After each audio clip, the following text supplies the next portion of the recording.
dear Professor Hazim Shah, the very senior professor. He has been teaching more than 35 years, almost 40 years at University Malaya. Now he is at University Utara, Malaysia, Northern University of Malaysia, teaching philosophy of science. Prof was with us on the second session, I think August until September last year. This is his first session with us. Alhamdulillah. Prof will highlight the same point like he taught last time and adding a few more points, inshallah. So we have forwarded the PowerPoint, Prof, to all brothers and sisters 3-4 hours ago. So they have the PowerPoint, alhamdulillah. Yeah. So I think without further ado, we invite our dear Prof to begin the class. Okay, Prof. Okay, Assalamualaikum warahmatullahi wabarakatuh. And thank you, Sharan, for the introduction. Okay, now can we have the slides on the screen, please? Yes. Can you see it, Prof? Yes, I can see. Okay. There's some disturbance of these people log in, but I hope it's okay. Okay. So the topic that has been given to me is Islam and the philosophy of science. Now, can we have the next slide, please? Sure. Okay. Is there any way I can analyze this? Because at my age, I cannot see small. Yes, very good. Thank you very much. Yes, I think even the young ones are happy with this size. Okay. So, as the title suggests, there's a juxtaposition of two terms, namely Islam on the one hand and philosophy of science on the other hand. And one might wonder what meaning can we get when we put those two things together. What is the meaning behind the phrase or behind the title Islam and the philosophy of science?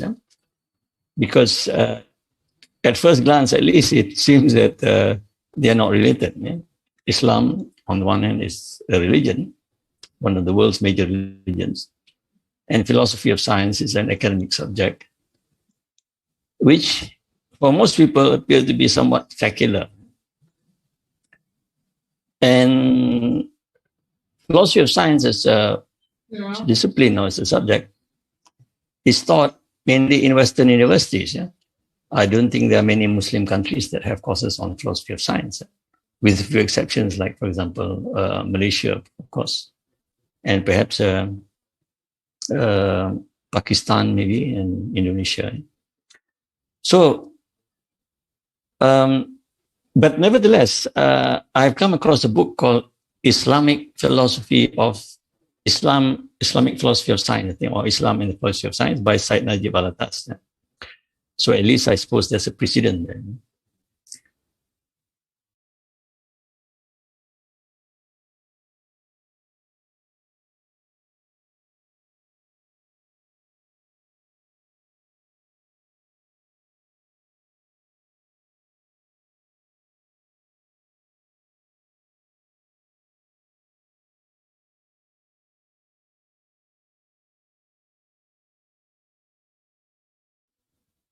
So, the line is not so good, maybe. So, what do I intend to do with this set of lectures on Islam and philosophy of science? And what does it mean in the first place? Well, what I mean by Islam and the philosophy of science is looking at contemporary philosophy of science, Western philosophy of science, and relating it to Islamic thought. So this is my basic aim in this series of lectures. In other words, when I talk about philosophy of science, I'm not talking about Islamic philosophy of science. That's why I didn't use the term Islamic philosophy of science. I said Islam and the philosophy of science. There's a difference there. So In other words, I would present philosophy of science as it is taught in Western universities, of which I'm familiar because I was trained in that field. Yeah? I was lucky enough to have gotten my master's in philosophy of science from the London School of Economics, which was where Karl Popper and Imre Lakatos were at. And then I went to do my PhD at the University of Pittsburgh in the US, which was also a center for philosophy of science. So I was familiar with Western philosophy of science. Yeah. And that's what I hope to do in the series of lectures, i.e. to present philosophy of science as it is taught in Western universities, but with a slight twist to it, which is to relate it to Islamic thought, which is novel, in fact. Yeah, this is something new. It's neither presented either in the West or in the East, in the Western or Eastern universities. So I suppose it's a new venture. It's trying to carve out a new niche. Yeah, and I will show that this is not something which is related to Islamization of knowledge either, because Islamization of knowledge is a separate program which is within the framework of Islamic thought completely. Yeah? It tries to make connections here and there with Western philosophy of science, but not in any deep or systematic way. Yeah? So after discussing with Sharan, I sort of got this idea that maybe for this series of lectures, I should give something different. And instead of doing what I did before, which was to look at science in the Islamic context, history, philosophy, and so on, I now present at the forefront, upfront, philosophy of science as it is presented in the West. Yeah, and then relate it to Islamic thought. And although I find this an interesting and somewhat adventurous project, if not ambitious, yeah, it presents its own difficulties, yeah, because it is an uncharted territory, basically, and you don't find much literature in it. Yeah, you can easily get literature on Western philosophy of science, criticisms and critiques of Popper, Kuhn, or logical positivism, and so on. But its relation to Islamic thought is something which is quite rare, you know? And it's not an easy task to perform. But nevertheless, I thought that it is a worthwhile task to perform, given the situation we are in today, right? Where Muslims have to face the modern world, modern thought, and given that science is a central pillar of modernity, and philosophy of science is central to the project of Western modernity, we have, whether we like it or not, be familiar with the issues discussed in the West, in philosophy of science and the history of science, in order to keep abreast with latest thinking in Western intellectual thought. Yeah, so that Muslims are not behind in this arena of intellectual development. Yeah, and therefore can perhaps make an impact in their engagement with Western thought. Yeah.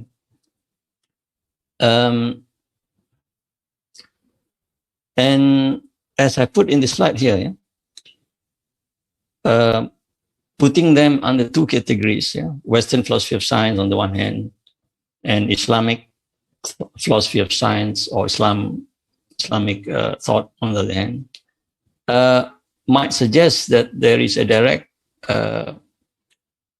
opposition, or if not opposition, at least differences between them, yeah, when you directly compare them. Yeah? But as I've cautioned here, that is quite not the right perspective to adopt. Yeah? Because one must not assume Western philosophy of science as something monolithic, yeah, as something uniform. And neither is Islamic thought on science monolithic either. Yeah. Within the Islamic camp, there are differences of opinion, different schools of thought. Similarly, within Western philosophy of science, there are also different schools of thought. Yeah. And as I've written here, the gulf that separates the schools of thought within a cultural tradition, within Islam or West, might even be greater than the gulf which separates Islamic thought and Western thought. Yeah. So when comparing or trying to relate Islam and or Islamic thought with Western philosophy of science, we must bear this in mind. Yeah? That when we speak of Western philosophy of science, we are not dealing with a monolithic entity, yeah? But something which has differences even within that grouping. Yeah. But nevertheless, there's a commonality. Yeah? Commonality means something which is shared between Islamic perspectives on science and Western philosophy of science, in that they are both reflections on science. They're both reflections on science and commentaries on science from different philosophical perspectives. Yeah? And in the case of Islamic thinkers, Muslim thinkers, of course, they brought to bear their own Islamic beliefs and philosophies to bear in their reflections on science. Yeah, which is something which you do not find in Western philosophy of science. Because in the Western intellectual tradition, religion is already dead. Yeah? The decline of religion has taken place in the West since about the 16th century with the beginning of the Renaissance and so on. Okay, can we move on to the next slide, please? Yeah. So the question which I posed at the top of my slide here is, why should Western philosophy of science be of concern to Muslims? Yeah. Can't we just ignore Western philosophy of science and go about doing our business as Muslims by just engaging with Islamic thought, like Quran and Sunnah and so on, and without making any references to Western philosophy of science? But as I've said earlier, we are living in a modern globalized world where contact with thinking from civilizations outside the Islamic civilization is something which is unavoidable. Yeah, there is a free flow of ideas across the world, mainly because of the open skies, the cyberspace, modern technology that allows us to be connected with the rest of the world through the internet, television, and so on. So it's not possible for us to isolate our thinking from what's going on in the West and so on, from Western ideas, Western thought, and so on. So we might as well, yeah, engage directly with those ideas, yeah, in a fairly scholarly and systematic way, instead of just ignoring them or pretending that they don't exist. Yeah? And perhaps our faith can be stronger, can be strengthened by our not pushing the issues under the carpet, yeah? Sweeping them under the carpet and dealing them directly. And in this respect, there are precedents in the history of Islamic thought. Yeah? When one thinks of the encounter between the Muslims and Greek thought, yeah, the assimilation of Greek science and philosophy in Muslim civilization, yeah, in the Middle Ages, yeah, which produced great thinkers, in fact, yeah? Like Al-Ghazali and Ibn Sina, Al-Farabi, and Ibn Rushd. Yeah, they were well-known universal figures because of their engagement with non-Islamic thought, namely Greek philosophy and science. Yeah, so there was a historical precedent in the intellectual history of Islam. Yeah, And in fact, one of the reasons why the Muslims were at the forefront of knowledge and civilization during the age was because of the engagement with knowledge that came from civilizations which were considered to be superior in some sense, Hellenistic and also the Persian and Roman civilizations. Although the Roman civilization had already collapsed from the 5th century onwards. So similarly, I think that we living in this modern world today cannot afford to ignore Western thought, and must meet the challenge directly, whether we like it or not.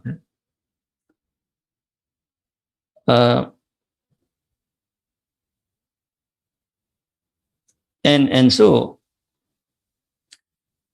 since science is a central pillar of modernity, and dealing with the nature of scientific knowledge, understanding it, and relating it to religious belief and Islamic thought is an important part of accommodating Islam to modernity, or vice versa, modernity to Islam. This process of cultural accommodation and engagement must be there, in order for us to truly claim that Islam has a place in modernity and modern society, and that it is not something which is a remnant of the past. And therefore, Muslims should not have this fear that engagement with Western philosophies and philosophies of science might impinge negatively on Islamic thought. Because if that is the fear that they have, then they are, in a sense, admitting that Islamic philosophy and Islamic thought cannot meet contemporary intellectual challenges, which goes against the belief that Islam possesses universal truth. If you believe that Islam is a religion of knowledge and truth, then there shouldn't be any holds barred with respect to intellectual engagement. So it is in this spirit that I feel that Muslims can constructively engage with Western thought, including Western philosophy of science. And if one were to look at the contemporary situation in Western philosophy of science, there isn't even a consensus amongst Western philosophers as to what the true nature of science is. There's still a raging debate between the modernists and postmodernists, especially on basic questions like scientific rationality, scientific realism, scientific truth, and so on. And this is an interesting situation, because despite the impression that Western intellectual thought is far advanced and so on, and yet on basic issues like philosophical foundations of science, we find that there's still raging debate, and no real consensus on the nature of scientific knowledge. Although, of course, there's different schools of thought that rigorously defend their own position. Okay, next slide, please.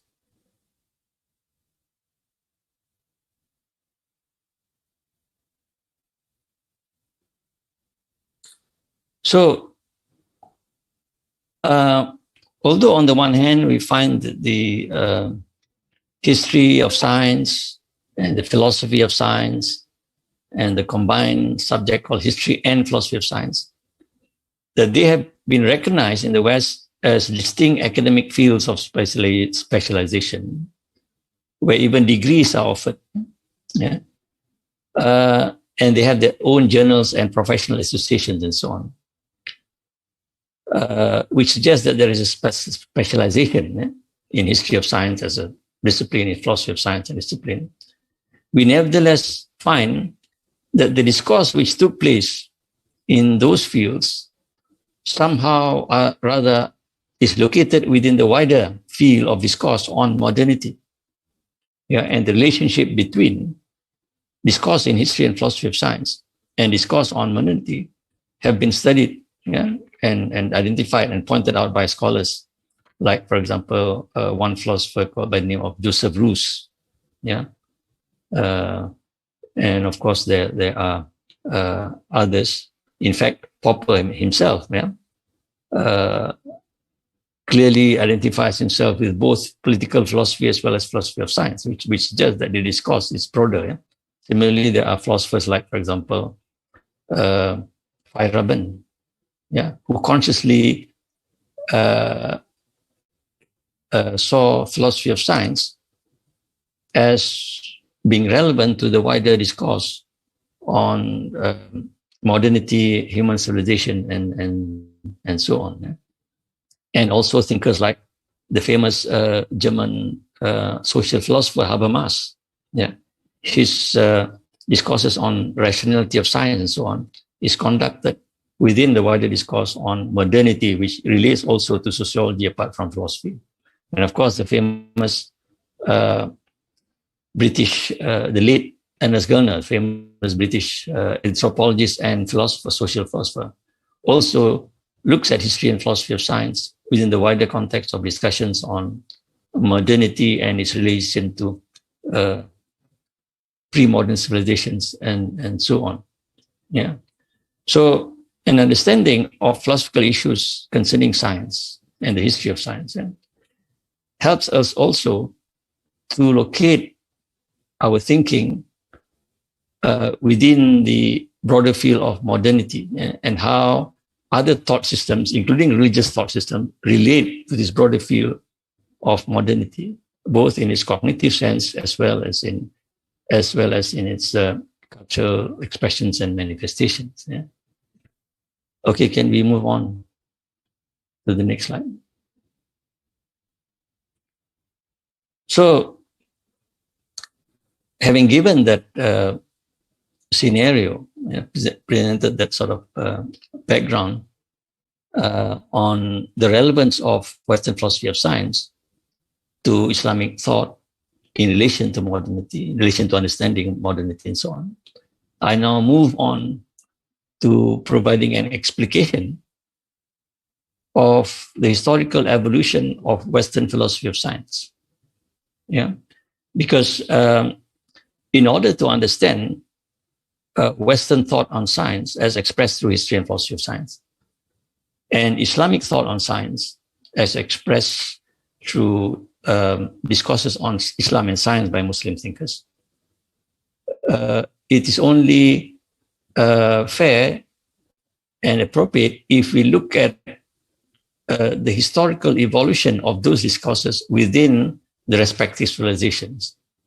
Yeah, because the field of discourse itself is not something which is a given, but it's a product of historical evolution and social construction. Yeah. So one must understand that knowledge is not something which occurs within a vacuum, and neither is it something which drops from the skies. Yeah. Unlike the Quran, which is supposed to be from Lauh al-Mahfuz. Yeah. Even the Quran has its temporal expression. Yeah? So similarly, intellectual discourses have their own genealogies, as Michel Foucault has pointed out, the archaeology of knowledge and so on.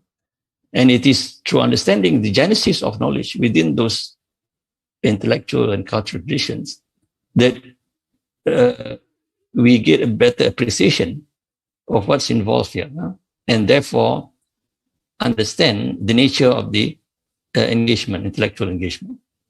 Yeah, because otherwise we might think that we are on the same playing field. Islamic discourse on science and Western discourse on science, we might think that they're on the same playing field. They are not. Yeah, and even within the Western intellectual tradition, it's not necessarily the same playing field. Yeah?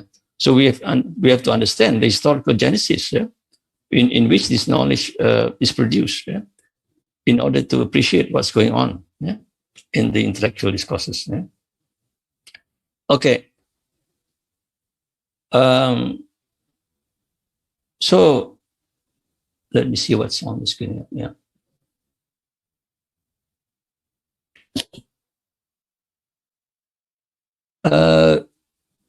I'm not sure whether the sequence is correct. Can we just move on to the next screen, the next slide, Sharon, and see whether I've got the sequence right? Oh, the earlier ones, please. Before this. Oh, okay. I think maybe I've maybe missed some. Okay, never mind. Can we move on to the next one? Yeah. Maybe I've arranged it wrongly myself. Okay, can we move to the next slide? I think the evolution just now. Yeah?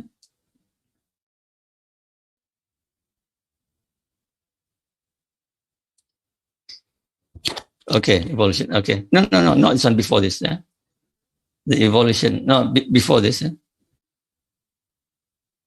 No, this is already in front. I mean, this is advanced. Go back. Go back. No. Go back. Yeah, okay, this one. Okay, so let's look at the evolution of. No. After this one.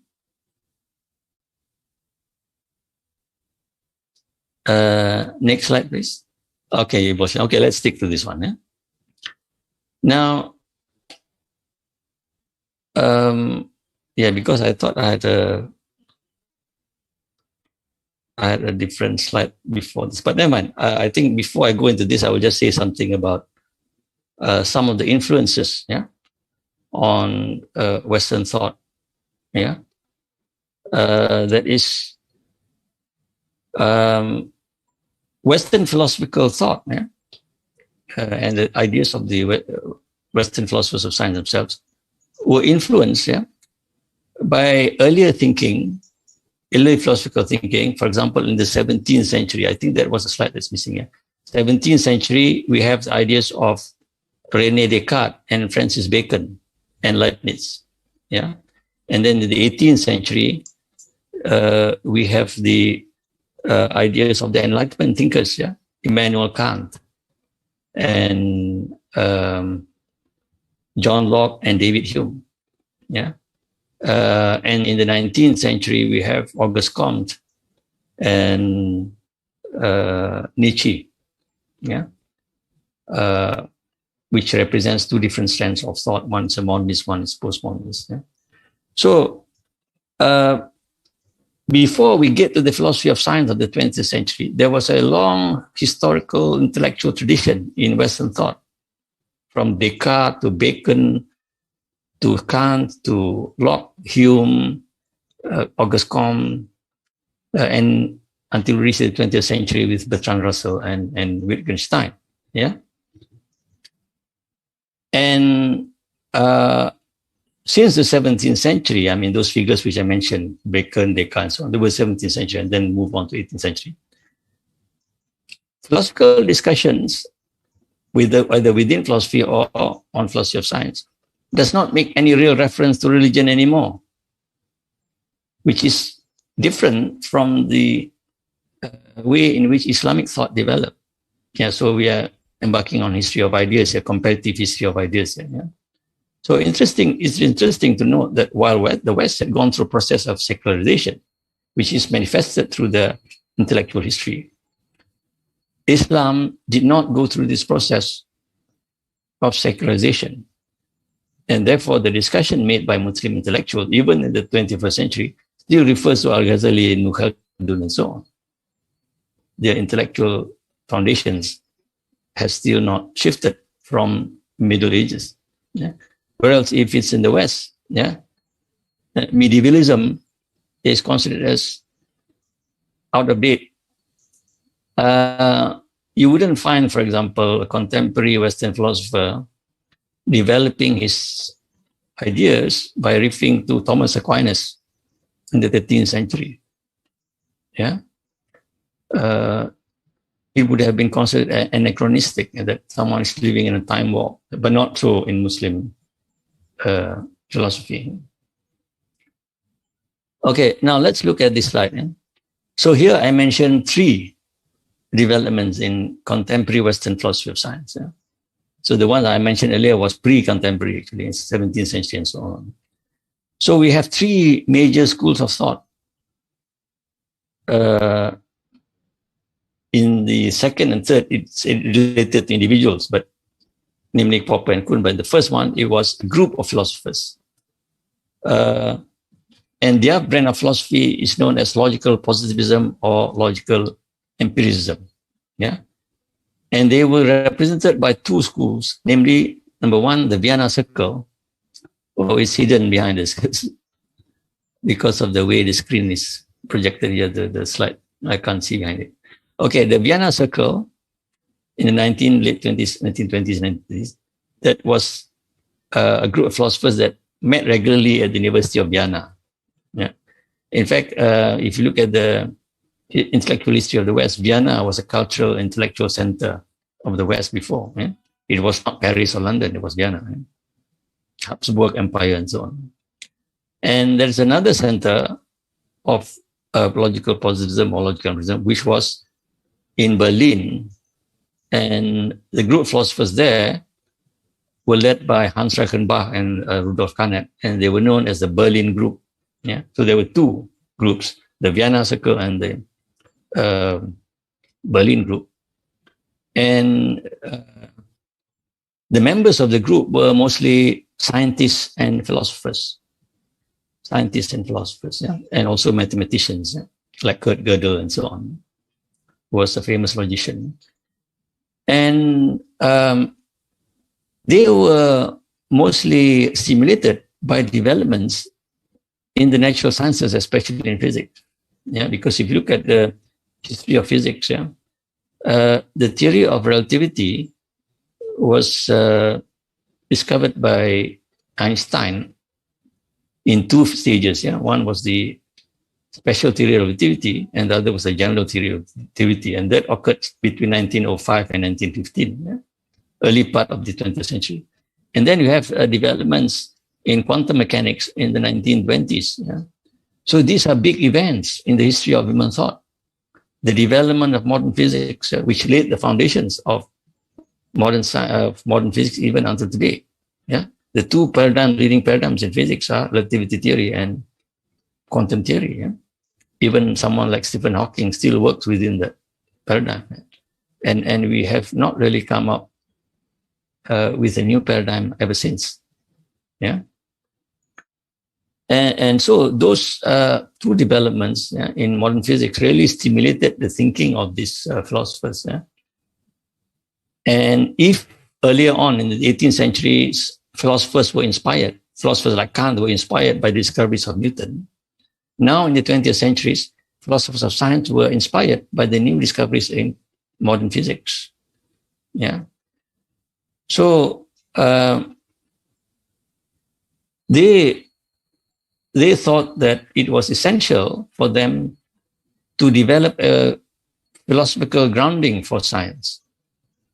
Yeah, because science is not only seen as knowledge, yeah, but knowledge which forms the basis of the cultural belief, yeah, and of 20th century thought. Yeah, because as I've said earlier, there's been a decline of religion and religious thought in the West, yeah, and this epistemological and intellectual vacuum were filled in by philosophy, and with science in the picture now as the most reliable form of knowledge. So the epistemological foundation, which helps to support science as a cognitive basis of modern thought and culture, has to be given by the philosophers. They are the ones whose job is to engage in this intellectual construction, which provides a sort of a philosophical foundation for science, and it's what some scholars call the legitimation project of modernity through philosophy of science. Yeah, and this image building concerning scientific knowledge, and its secure foundations and so on, was done by the logical positivists in the early 1920s. So they were the leading thinkers in philosophy of science, yeah, in Europe at the time, until the rise of Nazism in Europe, leading to the Second World War. So, as you know, the Nazis were against the Jews, yeah, and they persecuted the Jews. Yeah. And the members of Vienna Circle and the Berlin group, there were many Jews in those groups. Yeah. And they therefore migrated to America, United States of America, and Britain. So you find people like, for example, Hans Reichenbach, right, the famous philosopher of science, who was the leader of the Berlin group, migrating to the US and becoming a professor of philosophy at the University of California in Los Angeles. And Rudolf Carnap migrated to the US and became a professor of philosophy of science at the University of Chicago, the two well-known institutions. And Karl Hempel, also a logical positivist, went to Princeton University. And of course, apart from the philosopher, the scientists also migrated. And the famous one is, of course, Albert Einstein, von Neumann, and so on. Yeah? So America benefited from the rise of Nazism in Europe because the scientists and philosophers, intellectuals, and so on migrated to the United States. And logical empirism then became re-established as a philosophy of science in the United States. Yeah. So the most advanced thinking on philosophy of science at the time were presented by the logical empiricists or logical positivists, whose home initially was in Europe, in Berlin and Vienna, but later on shifted because the rise of Nazism in the Second World War, shifted to the United States. Yeah. So the image of science that was built by the logical positivists, yeah, with their positivistic theories of science and so on. And they became established in universities like University of Chicago, California, University of California, Los Angeles, and then University of Minnesota, and also Princeton. Yeah. And in fact, I was lucky to have met Karl Hempel when I was at Pittsburgh, because Karl Hempel later on transferred to Pittsburgh from Princeton, yeah, during his later years. Yeah. And apart from the logical positivists, the other influential figure, although he was slightly later on, was Karl Popper. Yeah. And Karl Popper is interesting because, unlike the logical positivists, which consists of a group of thinkers, Karl Popper was more or less a one-man band, a solo thinker. Yeah? And so it was incredible to me to achieve this feat as an individual thinker, as a solitary thinker, yeah? Like Descartes or Kant and so on, and came on the world stage of philosophy and philosophy of science and became an influential figure. Yeah. And Karl Popper was originally attached to the Vienna Circle, actually, although not in the main group, not in the core, but more at the periphery. But he nevertheless attended some of the sessions, yeah? Because Popper himself was from Vienna. He got his PhD from the University of Vienna. Yeah? I've been to Vienna for a conference. It's quite an interesting city. It looks a bit medieval to me. Yeah?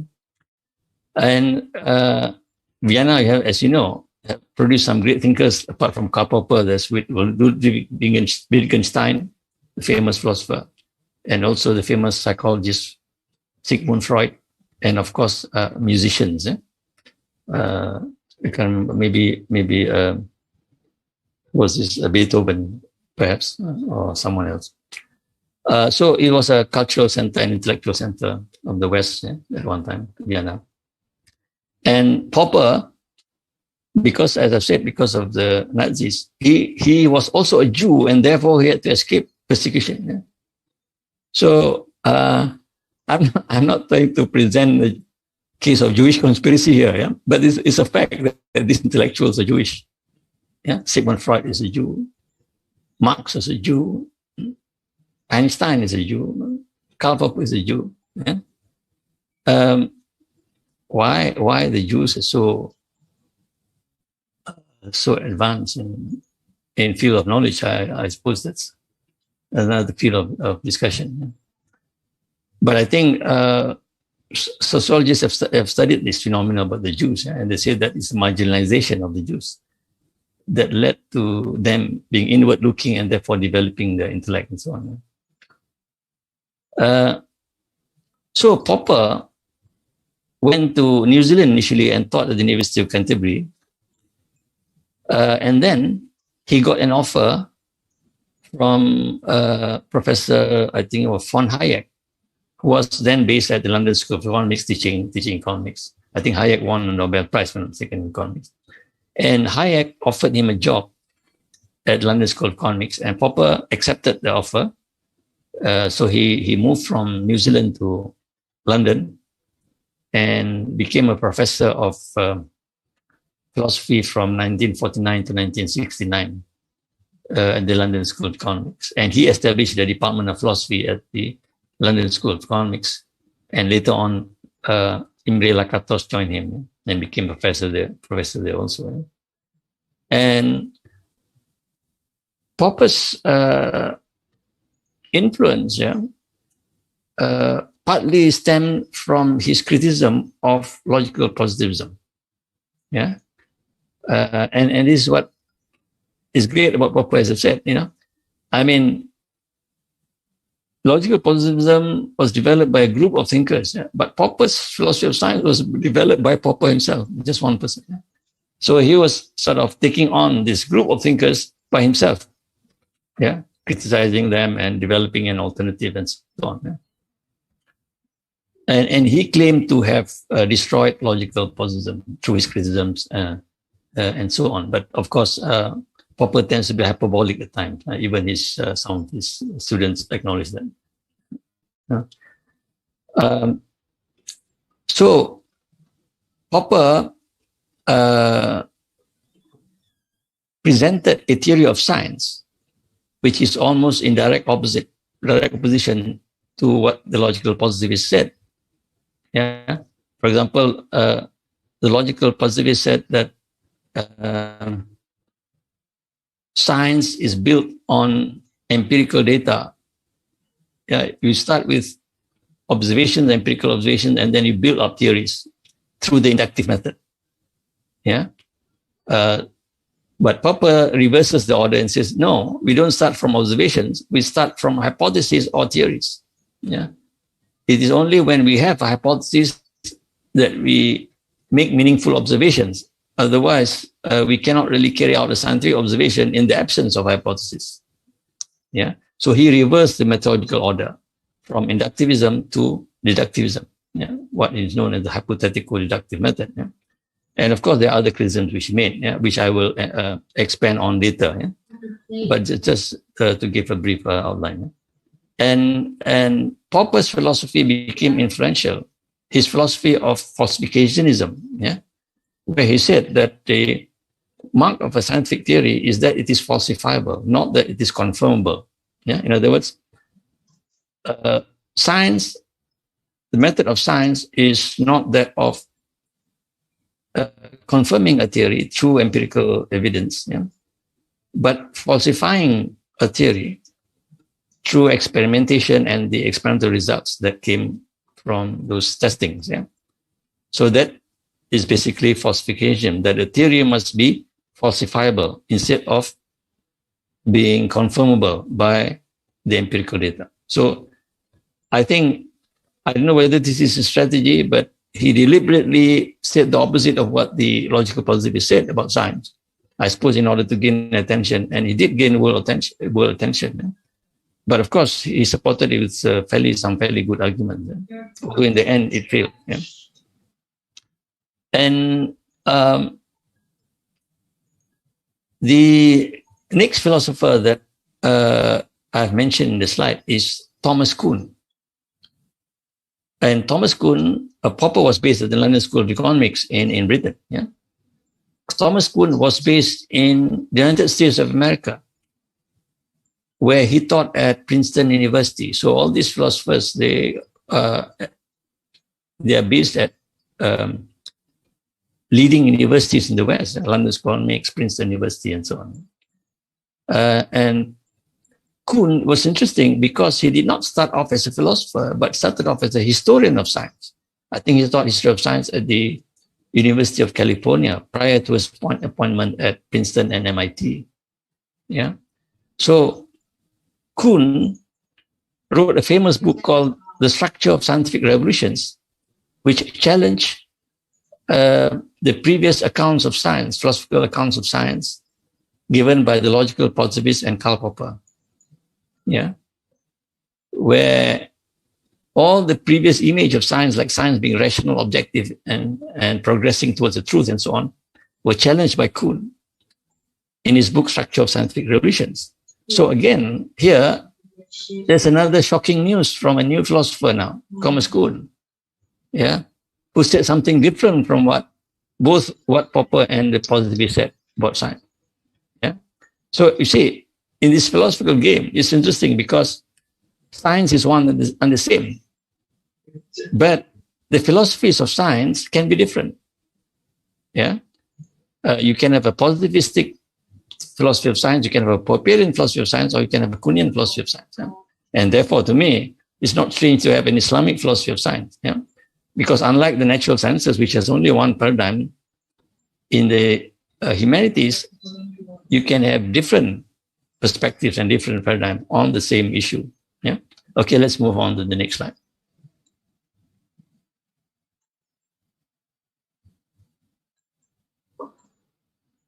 Okay.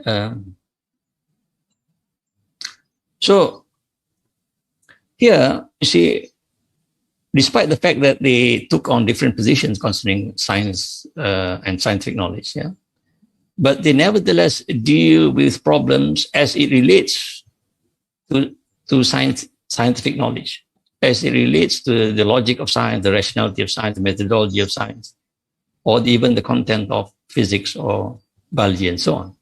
Yeah. So it's an internal reflection on science and the nature of science, on scientific knowledge and the nature of science. Yeah? And they do not make any connections with religion. Yeah, there is no attempt to, for example, look at what a particular philosophy of science would imply for religious belief. Yeah, that sort of question or issue or approach is taken up not by the philosophers of science, but by theologians or historians of religion, like, for example, scholars like Ian G. Barber, he's famous for his study of science and religion, and also by the British historian of religion, John Hadley Brooke, who's based at Oxford at some point. So, you see, I remember watching a video by Syed Hussein Nas. Yeah? Syed Hussein Nas said, well, here I'm considered as a theologian, but in the Islamic world, he's considered as a philosopher. Yeah? So Nas himself admits that there he is classified as a theologian. Yeah? Because there, the philosophers of science do not make any connections with religion anymore. Right? They discuss science as an internal matter, dealing with scientific knowledge as such. Yeah, I mentioned this because I want to relate it later to Islamic discourse on science, yeah? Which is more like the kind of discourse on science and religion. Yeah? Now, yeah. And then the next point here, I said, critical views of science by philosophers of science such as Kuhn and Feyerabend was followed by more radical critiques of science. So, although initially the positivists and rationalists like Karl Popper and so on were pro-science. I mean, they were extending the so-called Enlightenment project of the 18th century. Yeah? And in fact, Popper himself saw himself, and I suppose the positivists too, saw themselves as continuing the tradition of the Enlightenment, yeah? Which has a high respect, high regard for rational thought, for empirical evidence, and for scientific knowledge. Yeah. So philosophies of science such as logical positivism and Karl Popper to me are extensions of Enlightenment thinking, which puts science on a pedestal, provides a sort of epistemological privileging of science.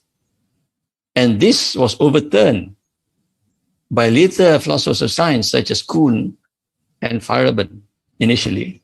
And they were known as post-positivists because Karl Popper, despite his opposition to positivism, was nevertheless still identified with positivism because of his emphasis on empiricism and rationalism and so on. Yeah, despite his attempt to distance himself from logical positivism. In the German intellectual tradition and debates on, the nature of social science, on Popper was considered as a positivist, in fact. So you find that even in the history of Western philosophy of science, that there's been these shifts in thinking, what some would even describe as epistemological ruptures, radical revisions of thought and thought systems. So it's not something which is static, which is dynamic. There's different perspectives being offered in the development of Western intellectual thought. Okay, can we move on to the next slide? Now, let's look at now on the other side, how the Muslims got into this discourse, of science, of science, the nature of science and so on. But as I said earlier, for the Muslims, the nature of the discourse is different. It's not divorced from religion.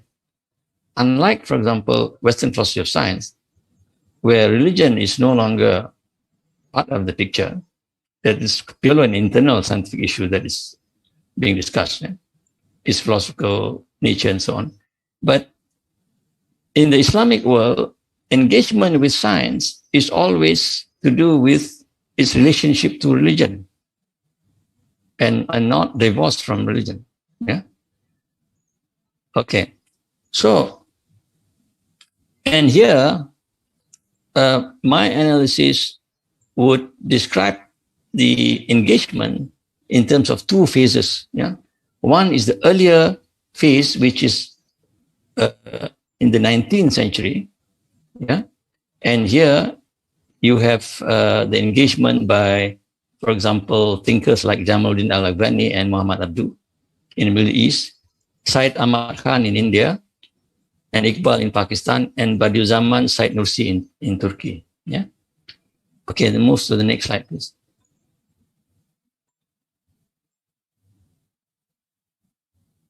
And in the second phase, of course, we move on to Islamization of knowledge in the 20th century and so on. But let's move on. Let me explain further on the 19th century engagement. Now, I think this is one of the earliest engagement by Muslim intellectuals with the question of science and Islam. And in fact, it was prompted by a lecture given by a French professor by the name of Ernest Renan at the University of Sorbonne in Paris, the famous French university, the Oxford of France. Or maybe the French would call Oxford the Sorbonne of England. So the title of Ernest Renan's lecture was Islam and Science. And it was, about that Iqbal. He was later identified as Pakistan, but earlier on it was India before the partition. Thank you for that comment. Okay. Anyway, Renan gave this lecture on Islam and science, and he made a stinging attack on the negative influence of Islam on the development of science and on the scientific spirit and the spirit of philosophy and so on. He said that Islam hinders the development of philosophy and science. It is one of those negative forces that prevents the rise of science and philosophy in Islamic culture. I suppose he was influenced by this idea about, Al-Ghazali criticizing the Greek philosophers and those influenced by Greek philosophers and so on. But Renan made his case in his lecture, yeah? And Jamaluddin Afghani knew about this lecture, another Renan's lecture, and gave a reply. Yeah, and the reply was also published in that journal, same journal des Débats, yeah, which is in French. Yeah, and that was a historic event because it signals the engagement of a Muslim intellectual, namely Jamaluddin Al-Ghawani, who was a reformist, religious reformist in the Islamic world, with a leading Western thinker, a French philosopher and professor. Yeah, and there was this exchange, intellectual exchange. Yeah, and it was considered as, at par. Renan did not consider Afghani as someone who is inferior, intellectually inferior to him. So that was interesting to me, yeah, because a Muslim could gain the attention of a Western intellectual during the time of Western imperialism, when the West thought that they were, far superior to the rest of the world through their conquest and so on, and knowledge and so on. And there have been studies made on this exchange between Renan and Jamaluddin Afghani. Yeah? Although Afghani tends to be somewhat rather apologetic sometimes, and did agree with Renan on certain points, but I think he did stick to a basically Islamic position in the end, as pointed out by a scholar called Nikki Kadi. Yeah? And another Muslim figure was Said Ahmad Khan, who was in British India. India was ruled by the British at the time. And he advocated the study of science by Muslims. So he believed that Muslims should modernize themselves and incorporate scientific subjects in their educational curriculum. Yeah. And in fact, this was also done in some of the Malay madrasas in British Malaya, yeah?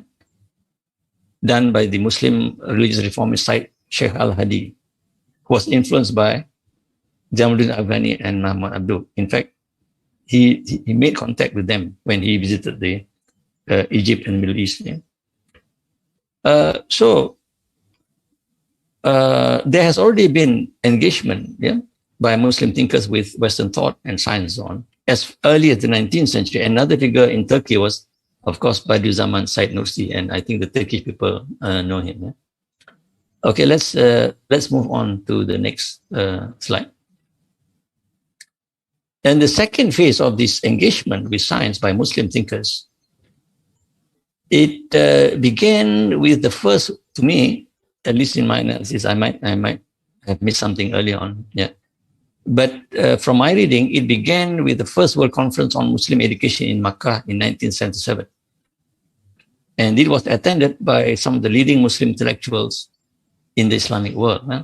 Malaysia, I think Syed Najib attended the meeting, and Syed Hussein Al-Altas also attended. Yeah, Ismail Faruqi, the late Ismail Faruqi, was there, and British Pakistani writer Ziauddin Sada was also there. In fact, he related in one of his writings there how he met Ismail Faruqi and so on.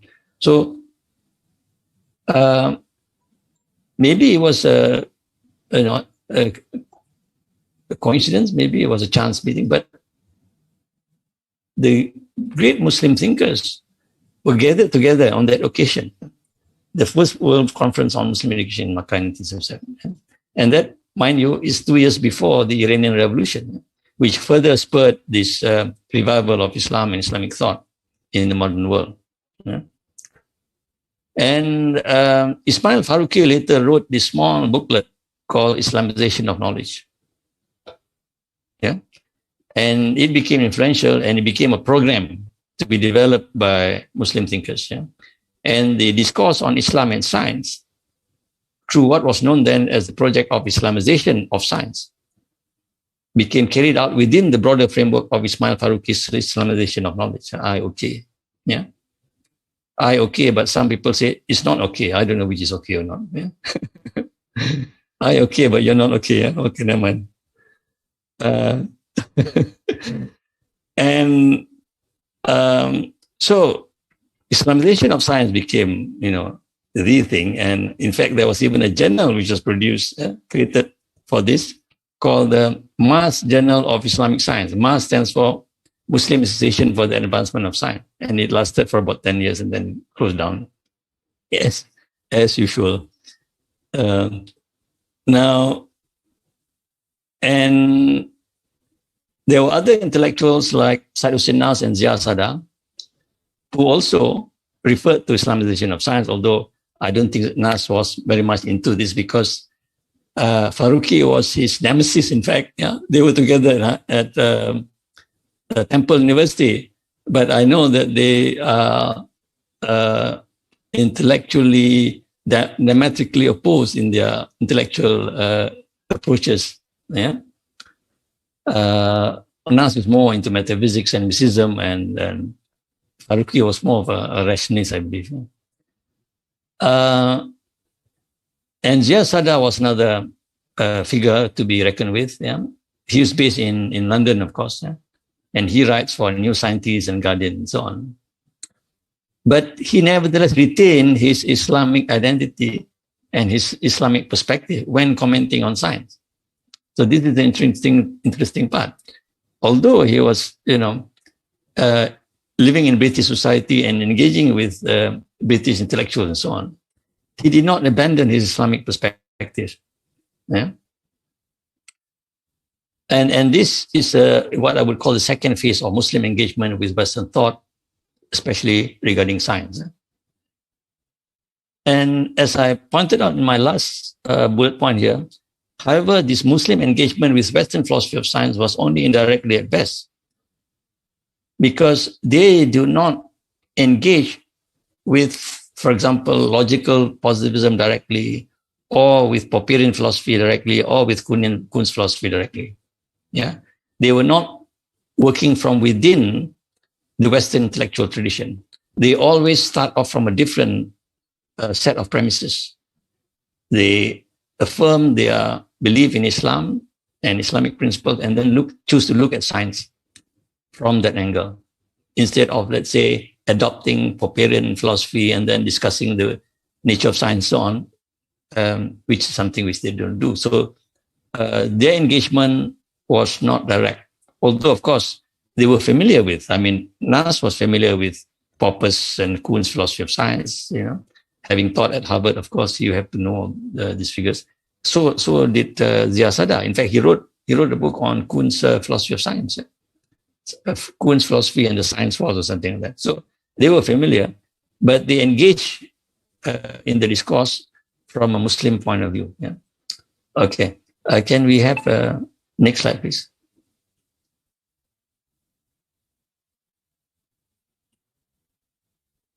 Yes, can we move on to the next slide, please?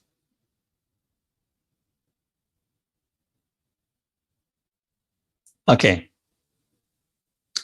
So here, my analysis is that in order to understand the nature of these discourses, you have to ask the famous question, where are you coming from? Yeah, this famous phrase, well, I know where you're coming from, In other words, from what intellectual perspective you are bringing the issue in terms of, or rather, you're looking at the issue from what theoretical framework or set of beliefs, whether it's your Islamic belief or your humanistic belief as a secular Western philosopher and so on.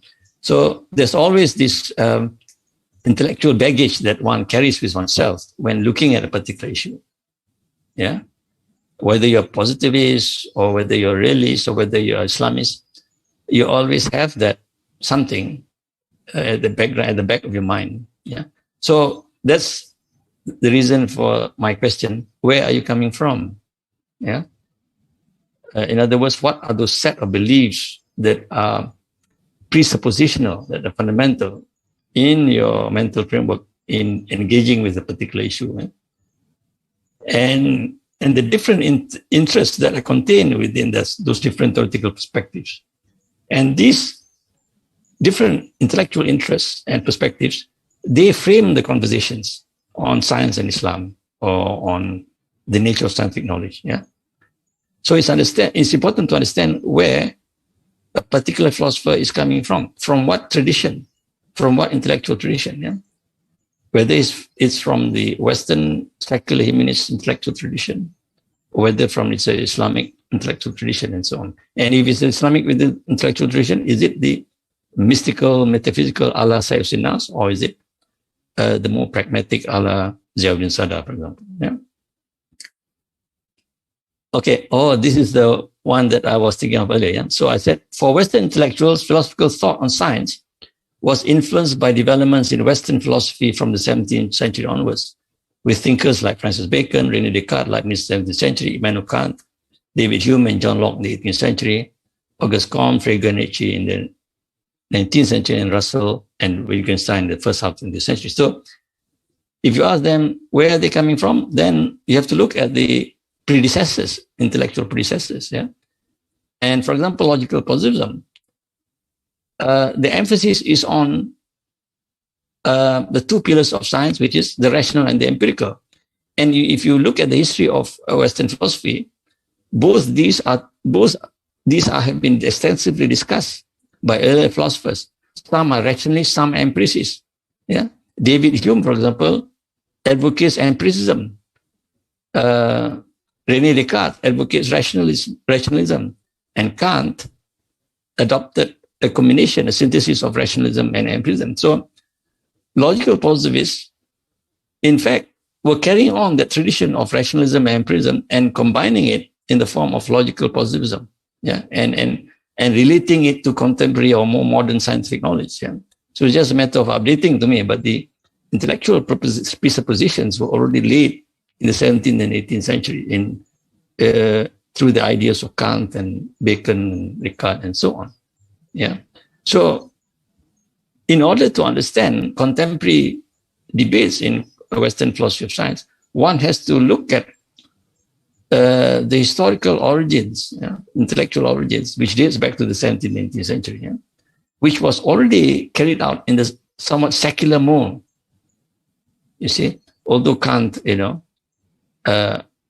did not abandon religion altogether, but he sort of rejected the notion that metaphysics is possible. He said that there cannot be any genuine metaphysical knowledge, yeah, because of his epistemological analysis in the Kritik of Pure Reason. He wrote in German, of course, Kritik der reinen Vernunft, yeah.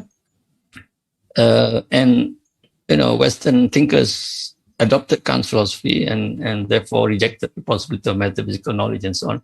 So you see, they have this whole background of thought which already excludes religion in their thinking. Yeah. And of course, Auguste Comte thought of the three stages, and he said that the most advanced stage in human civilization is the scientific stage.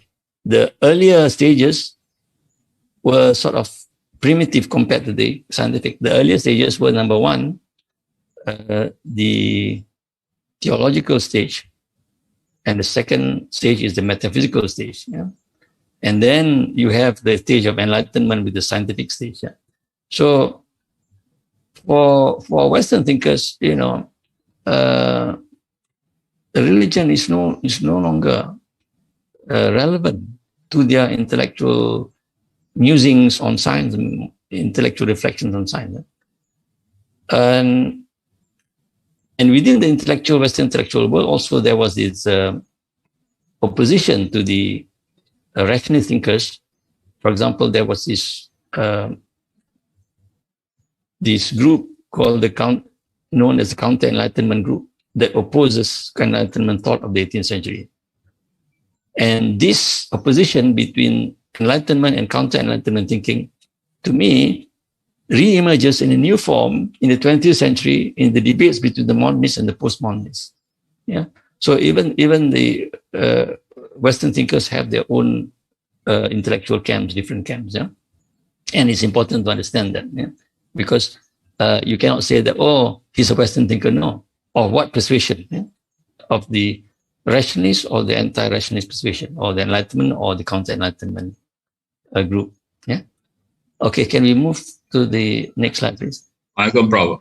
You still have two long slides. Then the timing is. Okay, But we okay. continue next week. We have Okay. more time to Yeah. explain. Yeah. Okay. Yeah, two more slides. Have long slides. Okay, I get carried away. Conversation. It's okay. It's important there. Okay. Is it okay, Prof? Yeah, fine. Okay, inshallah. Okay. Okay, Alhamdulillah. Thank you so much, Prof. We are so sorry to stop at this point, not because of time, because we want to give more time for Prof next week to elaborate more, because I think that the next three slides are very important so that we can have the whole overview, the whole framework of our discussion for next 6 classes. We have many questions, Prof. I will forward to you. Okay. Maybe next week you take for the first 5-7 minutes to go on the question, inshallah. So how about give us some teaser or highlight for next classes, Prof, before we close? Oh, ini preview gadget for the preview, coming. Yeah. Next change. Kalau dulu tengok wayang, the next change. Okay. Well, the next few lectures will be on Western philosophy of science, the philosophy of science of Karl Popper and philosophy of science of logical positivism, and then followed by Karl Popper and Thomas Kuhn, the standard philosophies of science.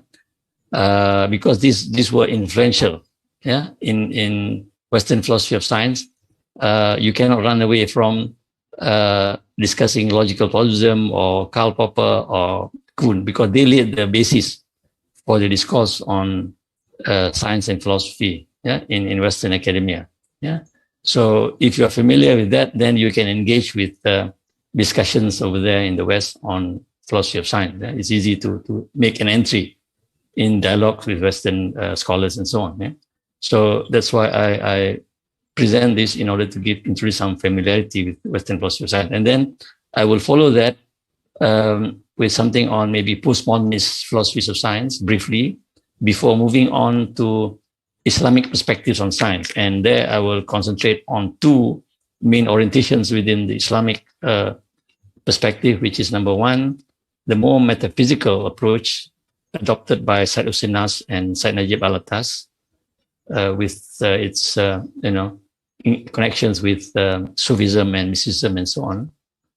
And the other one is what I would call the non-metaphysical approach, as exemplified in the writings of Ziauddin Sadar, Pervez Woodboy, and more recently someone called Nidal Guesson, who has been publishing quite a bit on science and Islam. So that's the latest development, as I can see. So I will discuss the Muslim thinkers after I've discussed the Western thinkers. And in my concluding lecture, I will make some comparisons between these 2 orientations in the philosophy of science. Sure. Yeah. Okay. Thank you so much, Prof. We will share with everyone a few readings that Prof has provided us in the previous classes. Prof has written a lot also on this subject. Alhamdulillah. Thank you so much, Prof. We'll see you next week, same time, same date, inshallah. Assalamualaikum warahmatullahi ta'ala wabarakatuh. Waalaikumsalam.